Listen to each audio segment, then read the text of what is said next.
Monomane 2. Hacer mímica 2. El aprendizaje a través de la imitación. Ya soy un hombre entrado en años y a veces, inesperadamente, me sorprendo a mí mismo.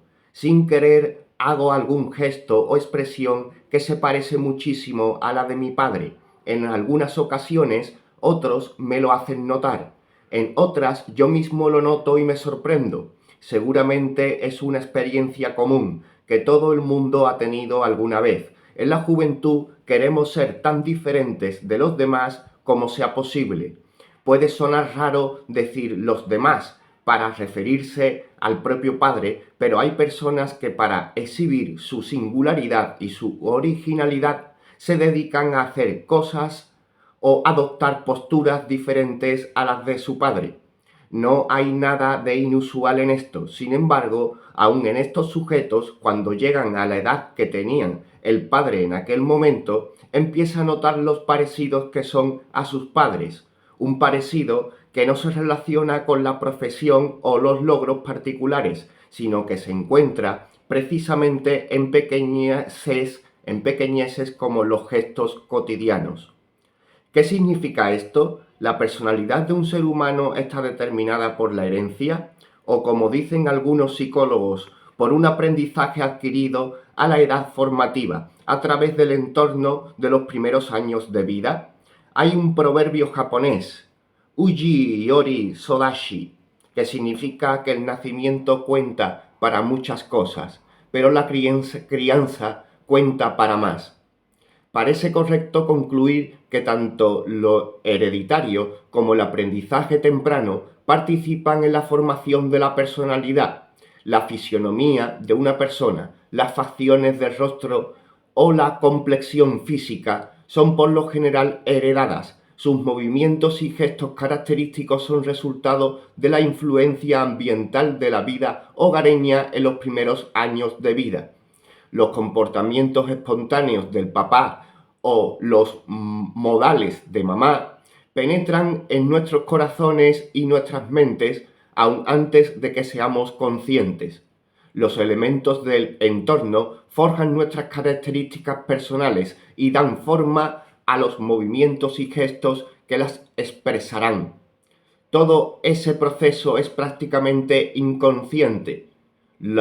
Con frecuencia, los movimientos y los gestos así adquiridos luego se reprimen, en particular cuando somos jóvenes y la conciencia puede ejercer cierto control sobre ellos. Sin embargo, al ir envejeciendo, nuestras expresiones inconscientes vuelven a la superficie y nos sorprenden, como ya comentamos.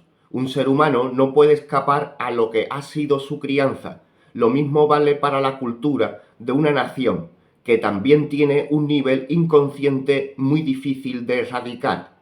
Si ese nivel es el que corresponde a los gestos y movimientos, admitiremos que se forman a través de actos de la imitación, tal como ocurre en el plano individual. Así como un niño crece imitando a su madre, una cultura se forma mientras las personas que forman parte de ella se imitan mutuamente.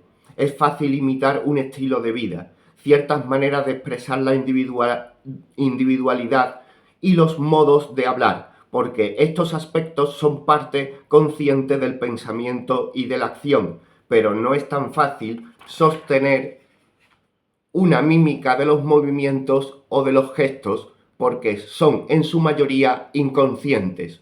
Por eso son más difíciles de cambiar, son permanentes. Con sorprendente frecuencia, los japoneses decimos a modo de autocrítica que somos copiones o personajes al estilo del refrán lo que el mono ve, el mono hace. Aparentemente imitamos por puro hábito, como si fuera un acto reflejo. Sin embargo, la verdad es que imitar tiene una función y es intrínseca al proceso formativo. Es lo que forja la dimensión más profundamente asentada, tanto en el individuo como en la cultura. De hecho, sin la imitación, la formación misma de una cultura y su traspaso de generación en generación sería imposible. Todas las culturas del mundo deben su existencia a la imitación de elementos fundamentales como los que ya mencionamos. Aun así, hay una nación que valoriza de manera especial la imitación como un elemento definitorio de la cultura. La nación a la que me refiero es China. El desarrollo de la cultura de China o de su civilización, pues la llamamos así por su universalidad, tuvo por eje a la imitación, por lo menos hasta el comienzo del siglo XX. Como no soy experto en el tema, tal vez mi afirmación resulte poco convincente. El doctor Kojiro Yoshikawa, al exponer sobre el arte de China, dice: lo que considero más importante es que los materiales crudos están fijados como constantes. Si tomamos la música como ejemplo, vemos que el arte, con los materiales crudos previamente fijados, no consiste en componer, sino en tocar. La partitura ya está dada. El modo en que se ejecuta una obra de música tiene su paralelo en el arte de la caligrafía. Tocar música es como hacer caligrafía rinshō, en la que uno escribe siguiendo un modelo. El arte de tocar música, revista Tempo. Esto está sacado del El arte de tocar música de la revista Tempo del enero de 1977. Esto no se limita a la caligrafía. Por ejemplo, en el arte de la pintura es frecuentemente más respetable aprender de o bien imitar a los grandes pintores como Ni Yun-lin o Huang Da-shi. Dudo al emplear el término imitar para referirse a este proceso por el significado que se da a ese verbo en Occidente.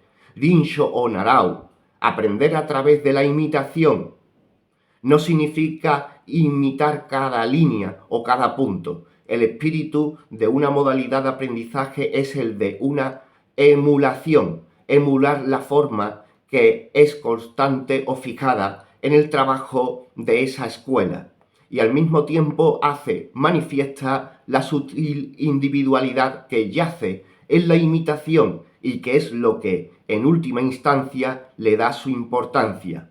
Esto entra en conflicto con la idea occidental de originalidad. Aun así, debo insistir en que de la imitación surge la originalidad y no de la diferenciación o singularidad. La imitación, en este sentido, es la base de la cultura y la ideología fundamental del arte, y es algo muy diferente de lo que llamamos ser un copión o lo que el mono ve, el mono hace.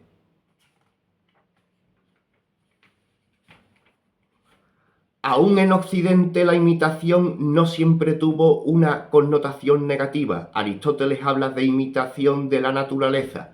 La frase suena algo solemne porque se refiere a imitar a Dios. Sin embargo, cuando la gloria de Dios llegó a ser objeto de duda, los hombres empezaron a pensar que ellos mismos debían convertirse en Dios. Algo así como: si no hay un Dios, entonces lo tenemos que inventar. De esta manera fue concebida la idea de originalidad, y así, según creo, podemos ver su peculiaridad. El doctor Yoshikawa utilizó la metáfora de tocar música y evitó cuidadosamente el término imitar. De todas formas, dice que en China hay dos motivos por los que la gente respeta a sus antepasados.